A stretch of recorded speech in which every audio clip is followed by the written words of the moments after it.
আলোচিত তোষাখানা দ্বিতীয় মামলা থেকে খালাস চেয়ে পাকিস্তান তেহরিকে ইনসাফের প্রতিষ্ঠাতা ইমরান খান এবং তার স্ত্রী বুশরা বিবির দায়ের করা আবেদন খারিজ করে দিয়েছেন দেশটির আদালত। বৃহস্পতিবার এক প্রতিবেদনে এ খবর দিয়েছে শামা টিভি।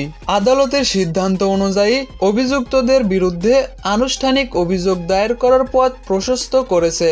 প্রতিবেদনে বলা হয়েছে, খালাসের আবেদন প্রত্যাখ্যান করায় মামলাটির আইনি প্রক্রিয়া আরও জোরদার করার সুযোগ পাবে সরকার। পাকিস্তানে তোষাখানা বিতর্ক শুরু হয়েছিল 2021 সালে। ইমরান খান ও তার স্ত্রী বুশরা বিবি রাষ্ট্রীয় তোষাখানা থেকে ছাড় মূল্যে উপহার কিনে পরে সেগুলো বাজারে বিক্রি করেছেন, এমন তথ্য প্রকাশ্যে এলে এ বিতর্ক শুরু হয়।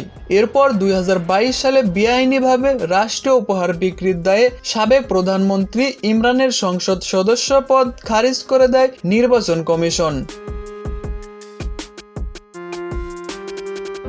ওই সময় কমিশন বলেছিল, এর মধ্য দিয়ে দুর্নীতি করেছেন ইমরান। তিনি সংসদ সদস্য নির্বাচিত হওয়ার জন্য প্রতিদ্বন্দ্বিতা করা ও কোনো সরকারি দায়িত্ব পালনের যোগ্যতা হারিয়েছেন। জিও নিউজের এক প্রতিবেদন অনুসারে তৎকালীন প্রধানমন্ত্রী ইমরান খান তোষাখানা থেকে 52টি উপহার নিয়েছেন।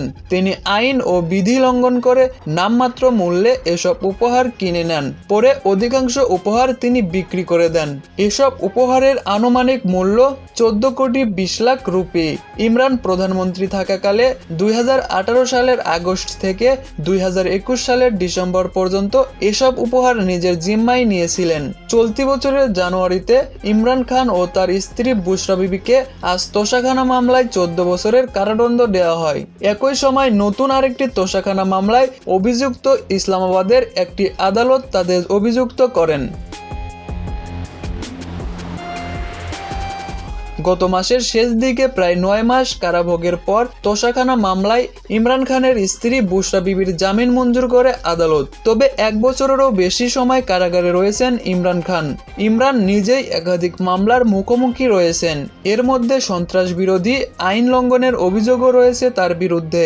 বরাবরের মতোই শুরু থেকেই ইমরান খান ও তার পরিবার এসব অভিযোগ অস্বীকার করেছে। তাদের দাবি, রাজনীতি এবং নির্বাচন থেকে দূরে রাখতে এগুলো সরকারের সাজানো। কারাগারে থাকলেও 72 বছর বয়সী সাবেক ক্রিকেট তারকা এখনো জনপ্রিয়।